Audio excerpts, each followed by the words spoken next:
tal, Belén? ¿Cómo estás? Un gusto estar acá en este programa del cual somos escuchas. Eh, bueno, el caso de Mamantura es paradójico, ¿no? Porque es uno de los tantos casos que son más bien poco conocidos, o por lo menos lo eran, ¿no? Hace un tiempo atrás, hasta te diría unas semanas atrás.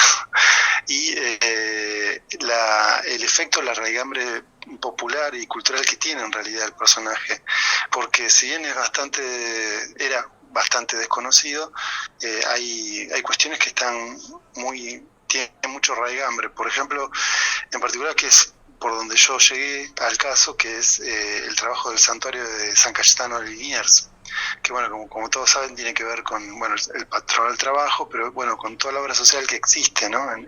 A partir de ese santuario.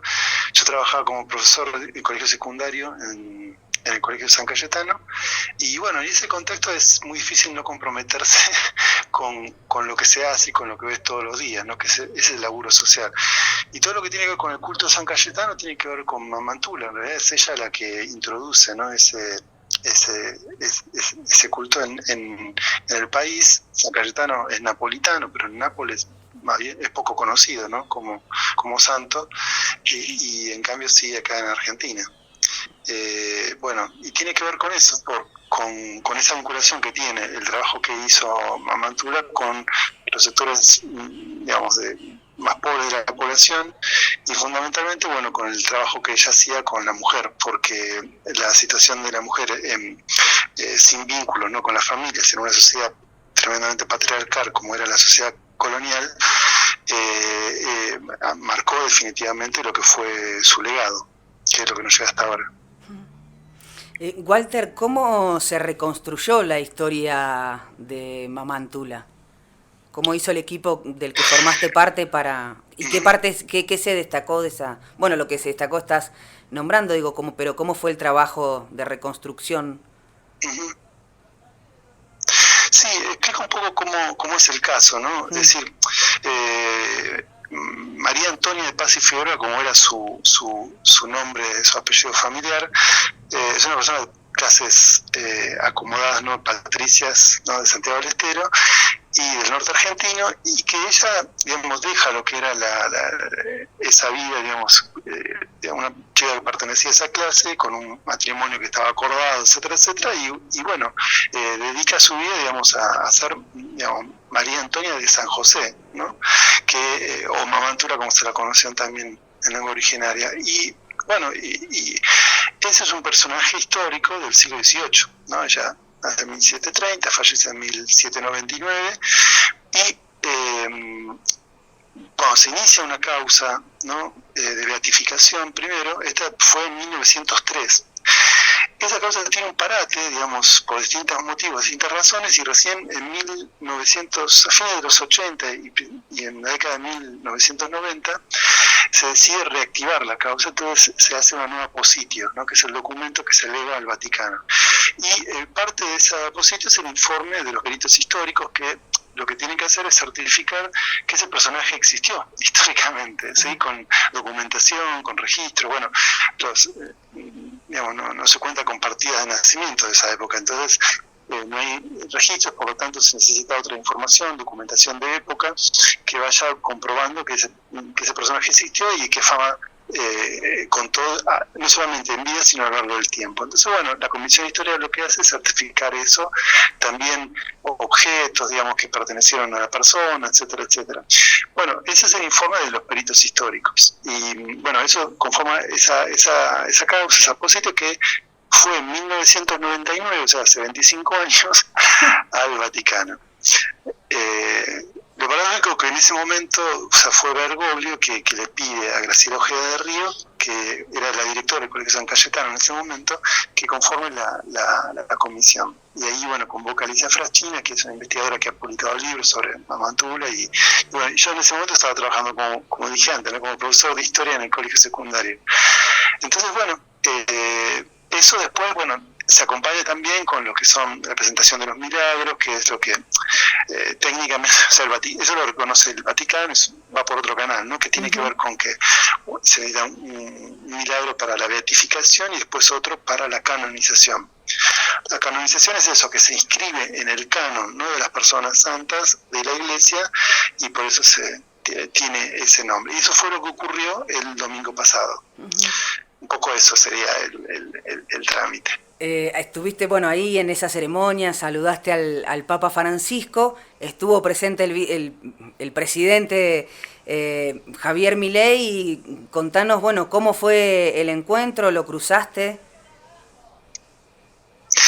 Sí, bueno, la audiencia que tuvimos fue el día previo, fue el viernes, y ahí no estaba el presidente, ahí, digamos, había gente de Santiago del Estero, gente de la Orden, gente que tenía que ver con la causa, y bueno, después en la ceremonia, que era el día domingo, digamos, había, digamos, dos grupos totalmente de una punta, de un lateral y otro lateral del altar, ¿no? Ni siquiera, digamos, se veía quienes estaban enfrente. Sí veíamos al Papa, que estaba a un costado, digamos, pero ellos estaban en un grupo en el otro lado del altar. Y cuando terminó la ceremonia, bueno, el presidente se acerca a donde estábamos nosotros, y fue ahí donde, bueno, empieza a saludar a la gente y se produjo ese encuentro, ¿no? Uh-huh. ¿Qué le dijiste? Y la situación fue un poco, digamos, fue totalmente imprevista, porque en realidad, digamos, ellos venían como los guardaespaldas, ¿no?, con todo el equipo que acompañaba. Era como un grupo, digamos, bastante cerrado, que se iba acercando, y en el medio estaba él, y empezó a saludar. Había gente que quiso aplaudir, otros que pedimos silencio, porque de hecho, antes que empezara toda la ceremonia, se aclaró a todos los que estaban en la Basílica de San Pedro que el Papa no quería que aplaudan, ¿sí? Es decir, que lo aplaudan a él. Se pidió cuando entrara que no, o saliera, que ese respeto, porque bueno, no era la presencia de él, sino que bueno, era el momento de reconocimiento de las santas, etcétera. Entonces, como que eso un poco chocó, pero bueno, pasa a saludar a los que estaban ahí. Nosotros estábamos en la primera fila, entonces, digamos, nos quedamos ahí, y en un momento, no sé, lo saludé y le pedí, digamos, que dejaran de echar a gente que trabajaba, que yo trabajaba en el CONICET, y que nos estaban dejando en la imposibilidad de trabajar, porque nos echaba la única persona administrativa que, por estar contratada, y siendo un instituto de 60 personas, es algo que, digamos, pasó en muchos casos. Hay aproximadamente 40 compañeros y compañeras que han sido despedidas de esta situación, los llamados artículos 9, que son personas contratadas, pero son contratos que el Estado tiene, que se renuevan año tras año. Es digamos, una figura totalmente, digamos, precarizante, ¿no?, que claro, hay que decirlo, ninguno de los gobiernos lo ha cambiado. Uh-huh. Y que eso, bueno, ha posibilitado, entre otras cosas, que, bueno, con la excusa de que esos contratos, digamos, serían ñoquis o vaya a saber qué, bueno, se han, digamos, dado por finalizado. De hecho, a todos los administrativos del CONICET que trabajan en esa situación, como artículos 9, no se las renovó por un año como venía siendo. Es decir, hay gente que trabaja hace 20 años en CONICET con estos contratos que se renuevan año por año, ¿no? Es algo terrible, pero bueno, eso es lo que venía funcionando, y ahora estas personas tienen un contrato solamente por 3 meses, es decir, que se les vence el 1 de marzo. Yo te repito, gente que hace 10, 15, 20 años está trabajando en CONICET.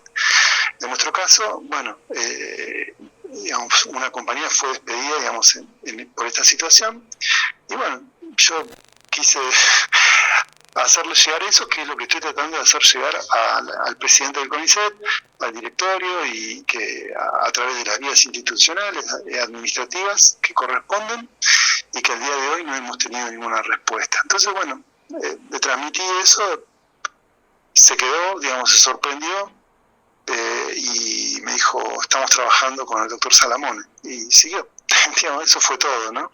Pero para nosotros, y fundamentalmente para las personas que fueron dejadas sin trabajos a partir del 1 de febrero, digamos, es una realidad que es muy dura y es dolorosa, y que, digamos, bueno, estamos afrontando en este momento, ¿no? Sin respuesta, como te decía antes, o sea, sin ningún tipo de respuesta. Hoy entiendo que lo habíamos puesto por el sistema oficial de documentación, lo pusimos para que llegara al orden del día de la reunión de hoy del directorio del CONICET, pero bueno, no hemos tenido hasta el día de hoy ninguna respuesta.